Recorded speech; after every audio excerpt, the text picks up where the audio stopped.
Я употреблял героин 15 лет, ну, с промежутками там. Эти промежутки, которые, ну, я сидел в тюрьме, ну, вот выходил, опять у меня начинались проблемы с наркотиками. Каждый день распланированы, ну, входит в это спортивное мероприятие, там, трудовая деятельность какая-то, ну, там, те же дрова, вот мы печку топим, да, чтобы нам тепло здесь было.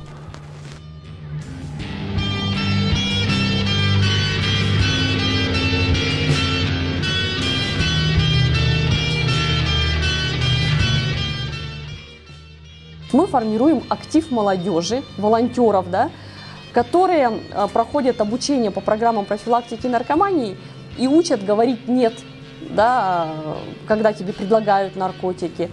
В целом формируют моду на здоровье в молодежной среде среди своих сверстников.